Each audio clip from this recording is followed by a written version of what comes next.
સુરતમાં નવરાત્રીના પ્રથમ દિવસે કડક પોલીસ બંદોબસ્ત ગોઠવાયો છે। રાત્રે કોઈ નશાની હાલતમાં ગરબા પંડાલમાં ન આવે તે માટે પોલીસના પ્રયાસો કરાયા છે।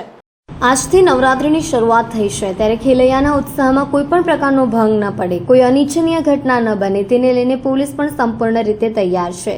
સુરતમાં નવરાત્રીના પર્વને લઈને મહિલાઓની સુરક્ષાને ધ્યાને રાખી સુરત પોલીસ પણ એક્શનમાં જોવા મળી રહી છે। સુરતમાં અલગ અલગ પોઈન્ટ્સ પર પોલીસનો ચુસ્ત બંદોબસ્ત ગોઠવી દેવામાં આવ્યો છે। પોલીસે તમામ વાહન ચાલકોનું આલ્કોહોલ ટેસ્ટિંગ મશીન વડે પરીક્ષણ કર્યું છે।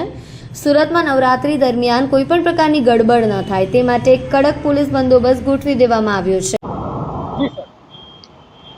આજે નવરાત્રી પર્વનો પ્રથમ દિવસ છે, પ્રથમ નોરતા છે અને નવરાત્રી દરમિયાન સુરત શહેરમાં કાયદો અને વ્યવસ્થાની પરિસ્થિતિ જળવાઈ રહે અને સુચારુ રૂપે પ્રસંગ પરિપૂર્ણ થાય અને બધા ખેલૈયાઓ, ગરબા રસિકો અને ભક્તજનો અને સુખ શાંતિ અને સલામતી જળવાઈ રહે તે હેતુથી સુરત પોલીસ દ્વારા નવરાત્રિના પર્વ દરમિયાન અમારી સી ટીમ છે, સી ટીમ દ્વારા ગરબાના સ્થળો છે, જાહેર સ્થળો જ્યાં નગરજનો એકઠા થતા હોય અને ત્યાં આગળ કોઈ ન્યુસન્સ તત્વો દ્વારા કોઈ ન્યુસન્સ ફેલાવવામાં ના આવે અથવા તો કોઈ એવું અટકચાળું કરવામાં ના આવે તે અર્થે અમારી સી ટીમ સતત કાર્યરત છે।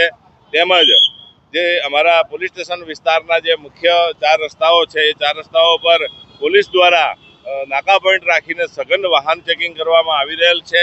તેમજ કોઈ આ તહેવાર દરમિયાન કોઈ નશાયુક્ત વ્યક્તિઓ કોઈ એવું ડિસ્ટર્બ ના કરે લોકોને, એના માટે તેઓ વિરુદ્ધ બ્રીથ એનાલાઇઝર નો યુઝ કરી અને નશો કરેલી વ્યક્તિઓને પકડી પાડવામાં આવી રહ્યા છે અને તેમના વિરુદ્ધમાં કેસો કરવામાં આવી રહ્યા છે।